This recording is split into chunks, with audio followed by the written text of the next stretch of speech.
Assalamualaikum warahmatullahi wabarakatuh. Saya Oktavia Muslira, NIM 21060, jurusan Ilmu Ekonomi.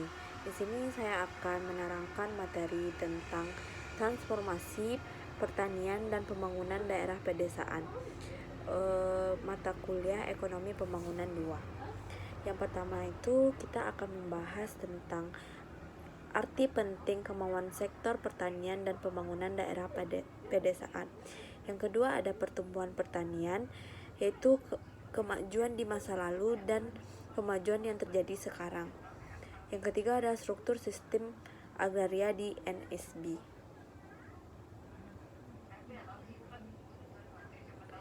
Yang pertama ada arti penting kemajuan faktor pertanian dan pembangunan daerah pedesaan. Seberapa pentingkah sektor pertanian dan pembangunan daerah di pedesaan itu? Yang pertama ada pemberian makanan gizi. Kemajuan sektor pertanian dan pembangunan daerah pedesaan memiliki arti penting yang besar dalam konteks sosial, ekonomi, dan lingkungan. Beberapa alasan mengapa pertanian itu beberapa alasan mengapa pertanian dan daerah pedesaan itu penting. Yang pertama ada pemberian makanan gizi, yaitu pertanian adalah sumber utama produksi makanan bagi populasi dunia. Yang kedua ada penciptaan lapangan kerja, yaitu sektor pertanian adalah salah satu penyedia lapangan kerja terbesar di banyak negara. Yang ketiga ada kontribusi pada perekonomian, di mana pertanian dan agribisnis terkait memiliki dampak signifikan pada perekonomian. Mereka menyumbang pada PDB atau produk domestik bruto nasional dan ekspor, membantu menghasilkan pendapatan yang dapat digunakan untuk pembangunan dan pengembangan infrastruktur dan layanan dasar.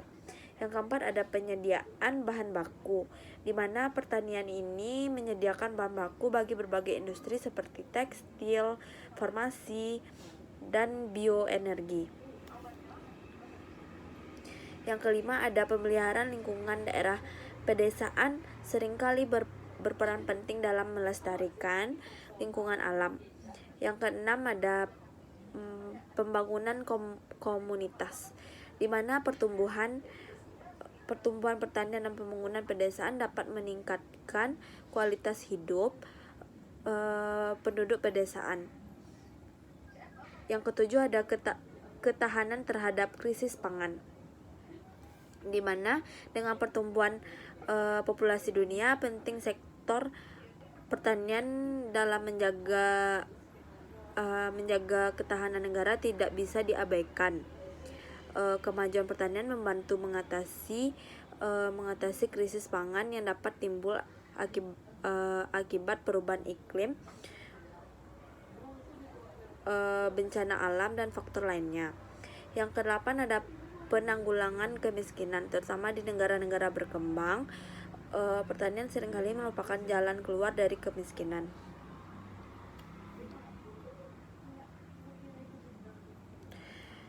Yang kedua ada pertumbuhan pertanian, kemajuan di masa lalu, dan perubahan yang terjadi sekarang, di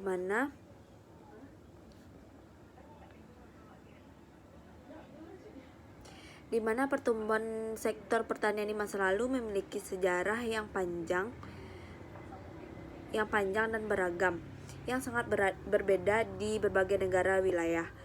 Berikut adalah beberapa aspek utama tentang perkembangan sektor pertanian di masa lalu dan kontribusinya terhadap pertumbuhan ekonomi. Yang pertama ada revolusi pertanian, yaitu revolusi pertanian terjadi sebagai perubahan signifikan dalam cara-cara budidaya tanaman di peternakan. Revolusi Neolitikum adalah salah satu titik balik penting dalam sejarah pertanian ketika manusia beralih dari gaya hidup pemburu-pemburu seperti petani. Yang kedua ada inovasi pertanian. Sering berjalannya waktu, inovasi teknologi dan teknik pertanian terus berkembang. Pengenalan alat pertanian seperti cangkul, besi, irigasi, roda air, dan penanaman sistematis membantu meningkatkan produktivitas pekerjaan. Yang ketiga ada perdagangan dan pertukaran. Pertumbuhan perdagangan dan pertukaran antara berbagai komunitas dan budaya juga berkontribusi pada perkembangan pertanian. Yang keempat ada perkembangan pertanian di era modern, yaitu selama revolusi industri, teknologi pertanian terus berkembang. Pemanfaatan mesin pertanian, pupuk kimia, dan pestisida meningkatkan produktivitas dan meningkatkan pertanian berskala besar. Selanjutnya ada urbanisasi yang kadang ada kontribusi terhadap pertumbuhan ekonomi, di mana sejarah menunjukkan bahwa sekitar pertanian memiliki peran penting dalam pertumbuhan ekonomi. Yang ketujuh adalah faktor penopang industri. Selain pertanian juga berkontribusi pada perkembangan industri, sektor ini menyediakan bahan baku untuk berbagai industri seperti tekstil, makanan. Pertumbuhan industri seringkali bersamaan dengan perkembangan faktor pertanian. Perubahan yang terjadi masa sekarang ada perubahan iklim, pengelolaan sumber daya alam seperti air, tanah adalah perhatian utama. Yang ketiga ada peningkatan kepadatan penduduk. Yang keempat ada penggunaan pestisida dan pemupukan. Perubahan teknologi dalam sektor pertanian. Yang pertama ada pertanian berbasis data. Yang kedua pertanian presisi, yaitu berupa teknologi GPS, sensor, perangkat lunak, dan analitik telah mengubah cara pertanian dilakukan. Pertanian presisi meningkatkan pemantauan yang lebih akurat. Yang ketujuh adalah pertanian berkelanjutan. Yang ketiga adalah pertanian berkelanjutan. Yang keempat ada penggunaan drones dan robotika.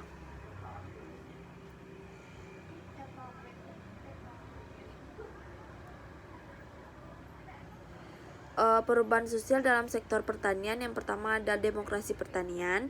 Yang kedua ada peningkatan kesadaran konsumen.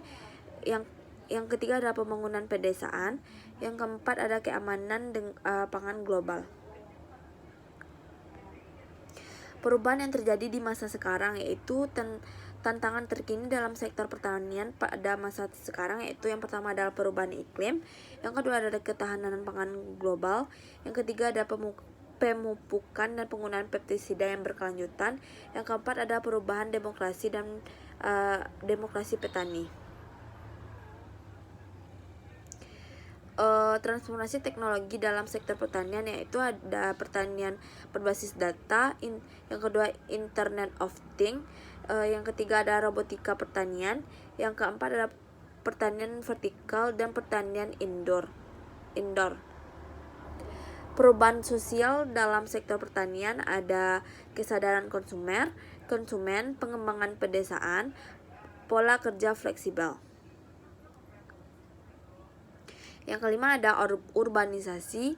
Yang keenam ada kontribusi terhadap pertumbuhan ekonomi. Yang ketujuh adalah faktor penopang industri. Pemahaman tentang sistem agraria di negara sedang berkembang. Yang pertama itu ada perubahan iklim, pengelolaan sumber daya alam, peningkatan kepadatan penduduk, penggunaan pestisida dan pemupukan. Yang kelima ada keterbatasan akses ke sumber daya. Keenam kehidupan pelaksanaan yang sederhana.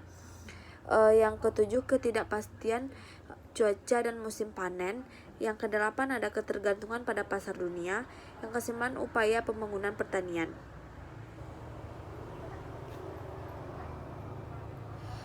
Faktor-faktor penghambat transformasi pertanian. Yang pertama ada kurangnya akses ke sumber daya, kedua ada keterbatasan teknologi, yang ketiga ada ketidakpastian iklim, yang keempat ada pasar yang tidak stabil, yang kelima ada kurang akses ke pasar. Selanjutnya ada yang keenam kurang kapitalisasi, ketujuh pemanfaatan lahan yang tidak berkelanjutan, kedelapan kesenjangan sosial dan gender, Ke-9, kurangnya pengetahuan dan keterampilan. Yang ke-10, konflik dan ketidakpastian politik. Contoh-contoh permasalahan yang perlu diatasi dalam transformasi pertanian termasuk: yang pertama adalah peningkatan akses petani ke lahan yang subur dan pemupukan yang memadai. Yang kedua ada pengembangan sistem irigasi yang efisien untuk mengatasi masalah kekurangan air. Yang ketiga ada diversifikasi produksi pertanian untuk mengurangi risiko dari fluktuasi harga komoditas. Yang keempat ada pengembangan pasar lokal dan ekspor yang lebih kuat untuk meningkatkan pendapatan petani. Yang kelima ada penyediaan pelatihan dan pendidikan petani kepada petani untuk meningkatkan keterampilan dan pengetahuan mereka. Selanjutnya ada promosi praktik pertanian berkelanjutan yang melindungi lingkungan alam dan tanah subur. Selanjutnya ada perbaikan regulasi dan kebijakan petani yang mendukung petani, mendorong investasi dalam sektor ini.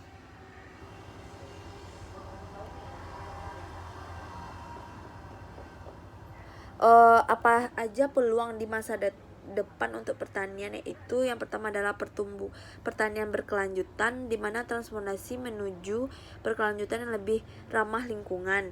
Yang kedua ada inovasi teknologi, teknologi seperti pertanian presisi, Internet of Things dan lain-lain, dan robotika. Yang ketiga ada diversifikasi pertanian. Yang keempat pertanian urban dan vertikal. Yang kelima pasar dan distribusi yang lebih baik. Yang keenam ada pendidikan pelatihan.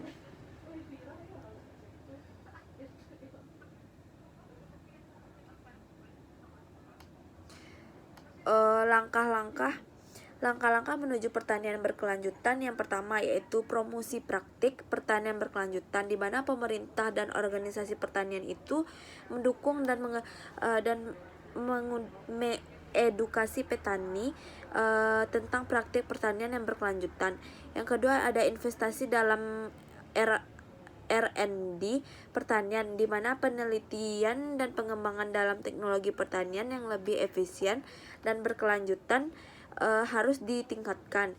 Yang ketiga ada perbaikan infrastruktur pertanian. Yang keempat ada kebijakan pertanian yang mendukung, di mana pemerintah perlu merancang kebijakan yang mendukung petani dan mempromosikan pertanian berkelanjutan. Yang kelima ada kolaborasi global, di mana kerjasama antar negara dalam hal perdagangan pangan, penelitian pertanian dan pertukaran teknologi dapat membantu mengatasi tantangan secara bersama-sama. Demikian yang dapat saya sampaikan. Apabila ada kesalahan mohon dimaafkan. Sekian dari saya. Assalamualaikum warahmatullahi wabarakatuh.